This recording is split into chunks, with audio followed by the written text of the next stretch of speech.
E aí a gente tem a nossa primeira questão de medicina preventiva na prova de preventiva, que relacionava conceitos de vigilância epidemiológica. Então vamos lá, relacione as colunas e assinale a alternativa à sequência correta. Então a gente tinha lá endemia, epidemia, pandemia, surto epidêmico, incidência e prevalência.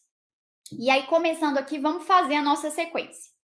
Medida de frequência dos novos casos de doenças na população ao longo de um período. Então, se eu estou falando de casos novos, eu estou falando de incidência. Então, eu começo aqui a minha sequência com o número 5. A segunda afirmativa era a seguinte: ocorrência mais do que o esperado de número de casos de determinada doença ou uma condição crônica em uma grande área de abrangência, países ou continentes. Então, se eu estou numa grande área de abrangência, eu estou falando de uma pandemia. E aí, aqui a sequência continuava: 5, 3. Aí a próxima afirmativa falava doença ou condição crônica relativamente constante em uma área geográfica dentro dos limites esperados por um período de tempo ilimitado. Então é o que eu espero de doença em um determinado lugar. Então eu estou falando de endemia. E aí continuando aqui a minha sequência, já até esqueci a sequência, mas aqui vai ser 5, 3 e 1. Até aqui.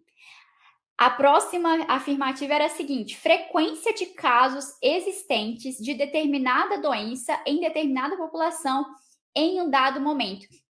E aqui eu estou falando de medida de frequência. Então, se eu falo de frequência, eu estou falando aqui da prevalência, que é o número total de casos de uma determinada doença. Seguindo aqui, concentração de casos de uma mesma doença em determinado local e época, claramente em excesso ao que seria esperado. Então, se eu tenho um aumento de casos além do esperado, eu estou falando de epidemia. E aí, aqui era o número 2.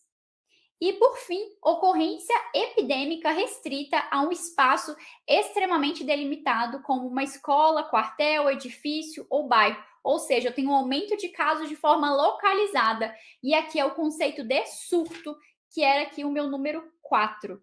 E aí a minha sequência ficava 5, 3, 1, 6, 2 e 4. E o gabarito era a letra A. E foi justamente a primeira questão de medicina preventiva dessa prova.